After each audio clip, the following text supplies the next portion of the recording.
So, following this logic, eliminate America, you save the planet.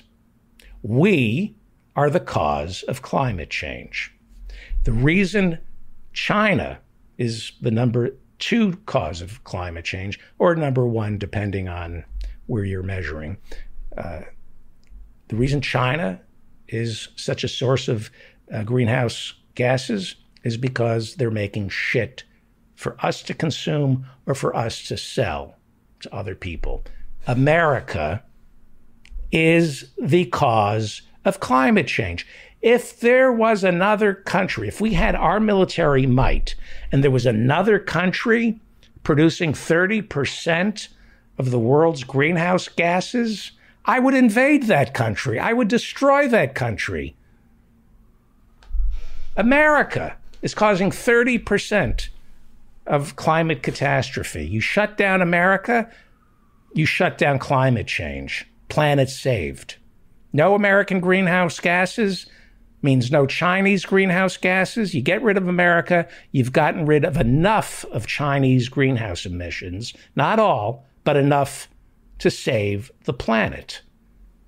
Therefore, and thusly, Noam Chomsky is right when he says the Republican Party is more of a threat to the planet than Hitler's Nazi Party.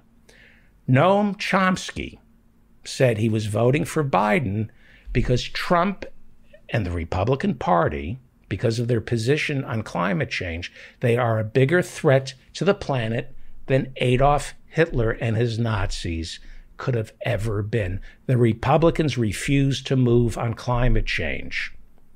And because of that, America refuses to move on climate change. I know Biden, I know the Democrats, but they're not as bad.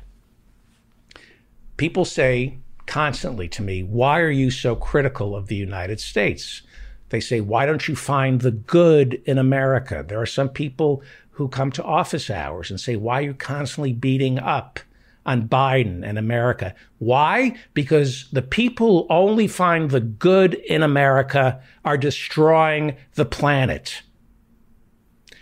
I don't need to hear what's good about America right now because we are destroying the planet and the bad outweighs the good here in America. And by the way, you can find the good in anyone. I can find the good in Stalin. I can find the good in Mao. I can find the good in Franco. I won't say Hitler. Must not say. I won't say I can find the good of the Autobahn. I won't say the Autobahn. I will not go there. You can find the good in anybody. If you look at Stalin, Mao, and Hitler, they are responsible for, 100 million of their citizens ending up dead? But I can assure you I can find the good in those 3 fellas. And I can assure you I can find the good in America. But now is not the time to wave the flag and talk about America being a source of good in the world. There's plenty of good in America, but the bad are winning. The bad are winning. America has produced Ralph Nader. It's produced Noam Chomsky. It's produced Bernie Sanders and Dr. Martin Luther King. And AOC. Maybe AOC. But the bad are winning. The bad are winning, not the good. Noam Chomsky isn't winning. Martin Luther King isn't winning. Bobby Kennedy isn't winning. Trump is winning. Biden is winning. Which brings me to Vladimir Putin, who is bad. Bad guy. Bad guy. You cannot separate what is happening in Ukraine to what is happening to our planet. Yet again, America finds itself on the brink of war over oil, over fossil fuel. Oil kills us in ways just as deadly, if not more deadly than climate change, right? Oil. It is fossil fuel that is killing us. It is killing us because of all these wars, and it is killing us because of climate change and the wars that will ensue because of climate change.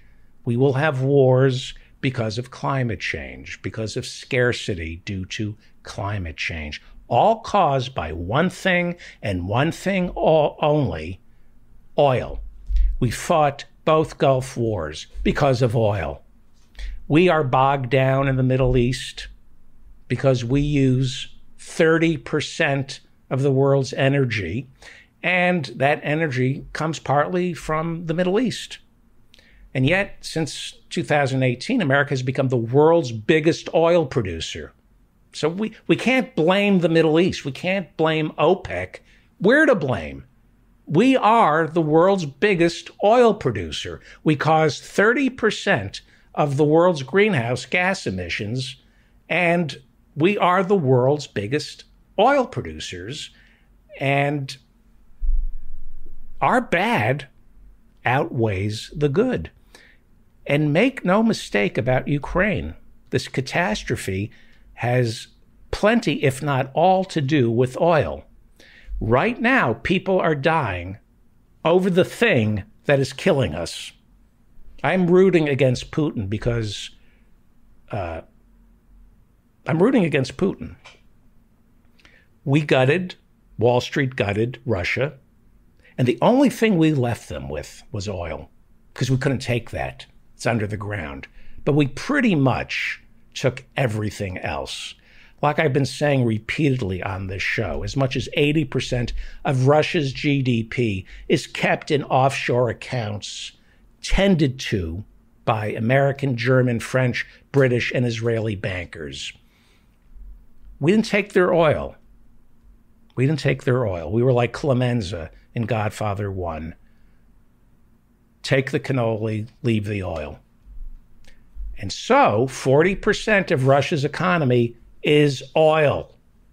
It's all we left them with, oil. And so far, Joe Biden has refused to sanction Russian oil. Last Thursday, Speaker Nancy Pelosi said she was all for banning Russian oil. She said, let's ban it. We ban their oil, we crush Russia. And Nancy Pelosi said, ban Russian oil, probably because her criminal family has gone long on oil futures and has bet that it's going up to $200 a gallon. I'm sure Paul Pelosi has bet oil goes to $200 a gallon. Republican Congressman Michael McCaul, he's the ranking member of the House Foreign Affairs Committee. He told the Biden administration last week that they must stop American dollars from funding Putin's war machine and that they must cut off U.S. imports of Russian oil. But he doesn't give a shit about the planet. He doesn't give a shit about the people of Ukraine. He's from Texas. McCaul represents Texas. He couldn't care less about Ukraine, the war, or democracy. He cares about Texas. If oil isn't coming in from Russia, it means more is coming in from his beloved, poisonous, Permian Basin. The United States consumes about 20 million barrels of oil a day. We consume 20 million barrels of oil a day. 400,000 barrels a day come from Russia. And Texas wants that business. They want those 400,000 barrels a day coming from Texas and not Russia.